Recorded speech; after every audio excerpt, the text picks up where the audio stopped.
just me today. Jess is chief camerawoman because she's not feeling very well. So we thought we'd do a short, easy video that doesn't require as much thought process. So we thought we'd do a tour of our gym and our training environment. So without further ado, let's go. Here we have our, where are we starting? Cardio section. Let's start this side. There you go. Sleeves, belts, everything. Shoes, boring things and some kettlebells. Cardio section, we've got a treadmill, a bike and a ski. What's your favourite? The cardio things. Yeah.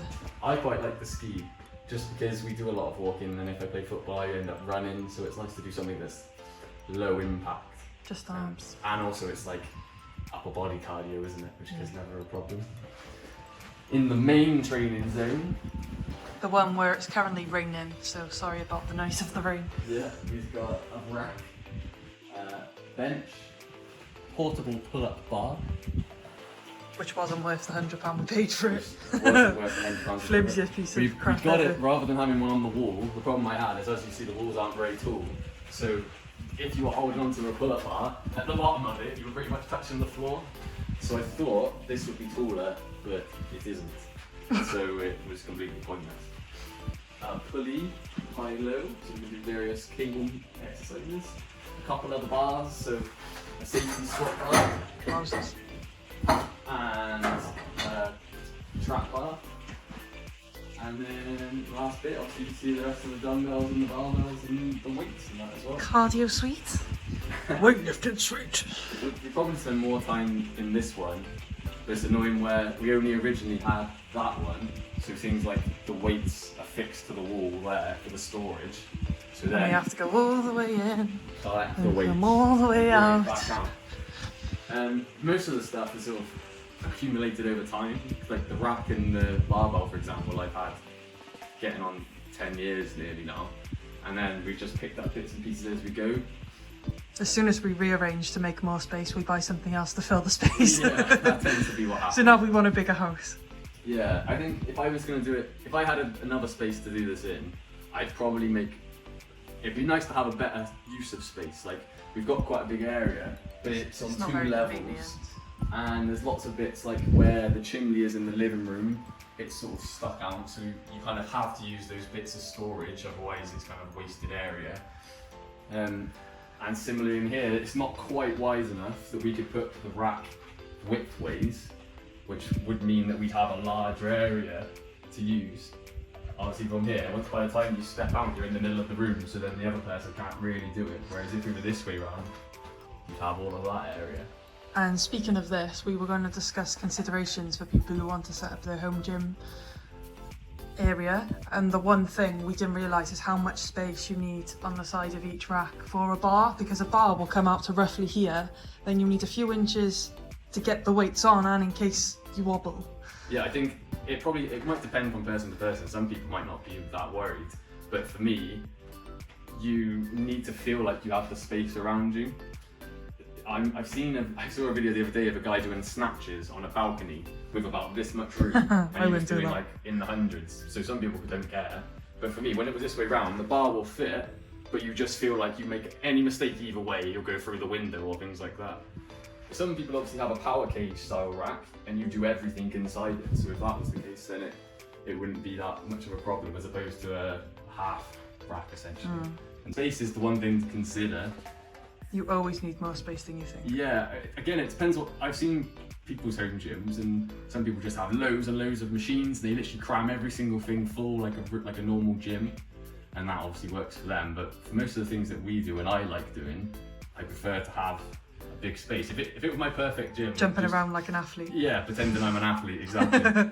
I'd much rather have 15 meters of just like nothing, that you could do whatever with, because you could put the bench there, you could do deadlifts there, you could do whatever, you could utilize all the different spaces rather than us going, right, I'd have to do that here, that's my area, you can just squeeze in the corner there. One thing we considered, wasn't it, was bringing everything out here and having our dining room back, but then we realised even though we don't do much in this room, it's where we store everything, which gives us more free space out here. Yeah. So it's not just the space, you got to think about where you're going to store things as well. And there's lots of things that, like, we've got this platform in here so that we protect the floor, but then that means that the treadmill has to be there, because otherwise you'd be a little bit on the platform or a little bit off. The same with the bike.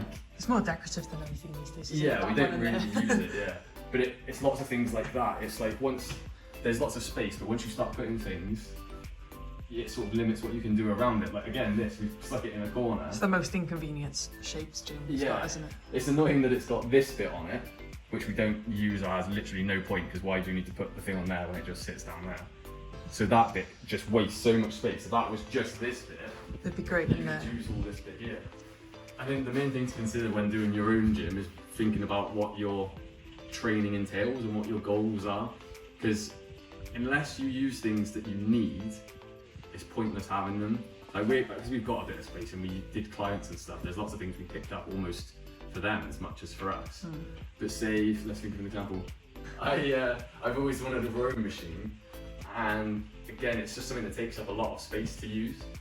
But you can obviously, unless you're a rower and you need to do specific row training, really all it's doing is cardio. So you can do that from doing the ski or the bike or whatever. There's always another way around it. Okay, so if your goal was powerlifting, what would be your top maximum 5 pieces of equipment you could get? You would have to have a rack and a bench and a barbell, without a doubt, and weights to go on it. So that's used 4 already that you have to have. And then 5th, maybe flooring apparatus like you can deadlift on. Yeah, I suppose you want a solid floor for those things. So what about someone who just wants to do bodybuilder style training, maybe recreational bodybuilding? You'd have a choice. So, I mean, your top 5 picks, what would you pick? it's the same thing. I'd normally pick a barbell over dumbbells, just because it takes up less space, and you can increase the weight more incrementally. Without buying a full rack of dumbbells. Yeah, I love a full rack of dumbbells because it looks so aesthetic, especially on a rack when they're all in line. But if you think you only need 1.25 kilo plates and 2.5 kilo plates like we've got, and then you can do every increment between the 10s, so you can do 10, 12, 15, 17, 20, so you can progressively overload easier. Dumbbells kind of limit you in that respect, because if you have every single one, you can do it, but you can quite easily get stronger than your dumbbells, which for some exercises we are for what we've got. Okay, so we got a barbell, plates, 3 other things. You can't say a full set of dumbbells, you could say like 1 pair of dumbbells. Well, yeah, exactly. If you could only Being have realistic for a home gym. Yeah. People have, we had those power blocks for a while. That's the cheating way to do it. What are they? Like adjustable dumbbells. So you can change the weight. It's one thing on a little block, and you can change the weight so you don't have to have lots of different pairs. So they're quite good in how much space they take up, but they're really expensive. So they're not as comfortable as normal dumbbells because they're a weird shape. Yeah, they look like toasters, don't they? Yeah. So I'd say barbell, weights, some sort of dumbbell or adjustable dumbbell. And then what is useful for home gyms is getting a set of resistance bands with handles like these. Just because the problem with not having many machines is you're limited with pulling movements, aren't you? Like if you went to a gym, you'd do lots of pulling stuff on a machine, especially if you haven't got a cable. Like that's a commercial when we got lucky to get that second hand. But otherwise, I used to do like lat pull down, straight arm pull downs, rows and stuff with the bands. So I had to put that up there as well. They're like £10 off Amazon. If you've got the space, a pulley is the one, because it makes things so much If you've got the space, buy everything. Yeah. You have to think about it in terms of your plan as well, where like it's easy to not be bothered to do things. So the chin-up thing is an example for me. I put it on the end of some of my workouts. I say, I'll do as many as I can, pull-ups and dips.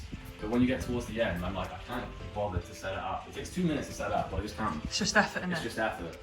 It's why I've switched from doing cable hamstring curls to dumbbell ones, because it was just, I couldn't be bothered to put the wraps on my ankles and then get my feet set up. And it's the same thing for, I do also have an half rate, like spin lock dumbbells, so you can load on the weights yourself. That's these babies. Again, that gives you the similar sort of thing like the barbell does. If you can choose, you can do the weights more incrementally. But again, it's another thing of you just can't be bothered to change them. Accessibility, isn't it? Accessibility. That's one of the main things that I have not considered originally, because you just see things and you think, oh, that'll be nice, that'll be good, and you just keep accumulating things, and then they just go in a box in the corner. and you just can't be bothered to do it. Most people's core plan, even if you like certain exercises or you think you see certain things, you end up just doing the standard movements, squats, bench, deadlifts.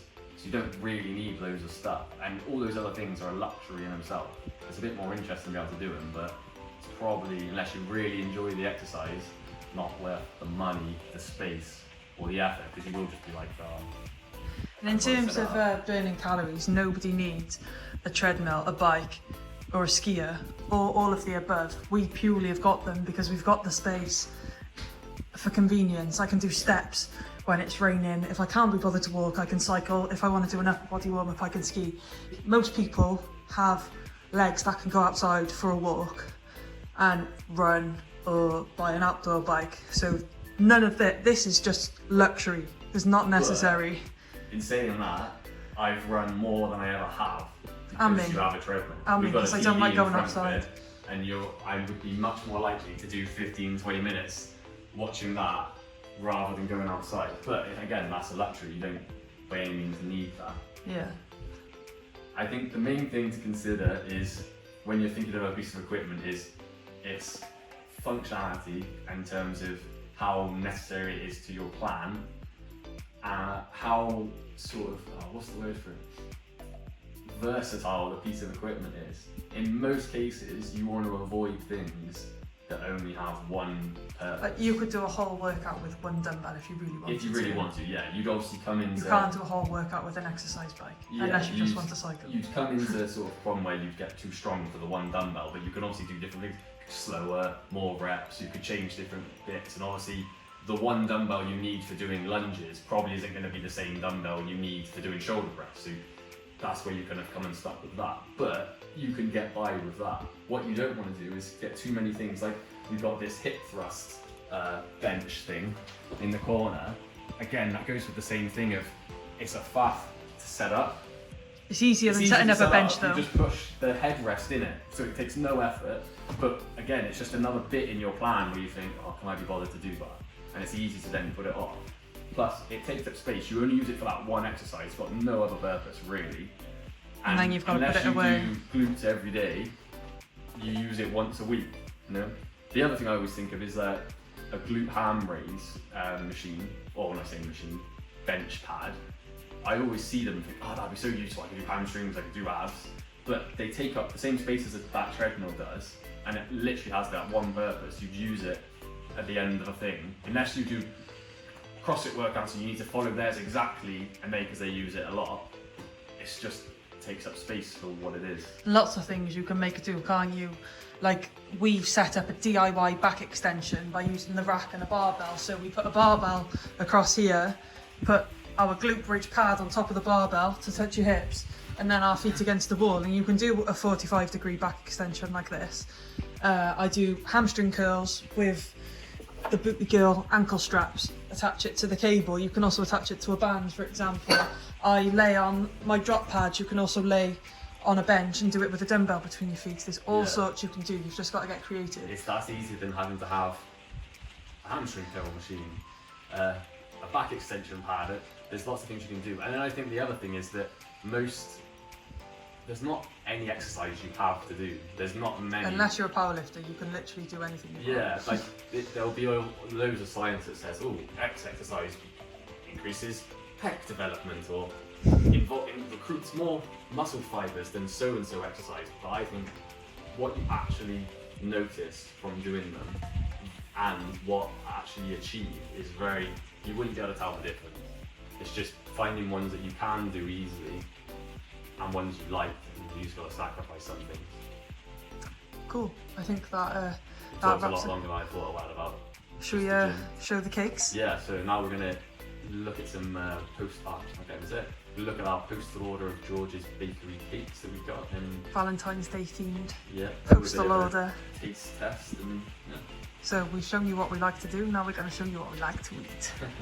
Bye. Bye.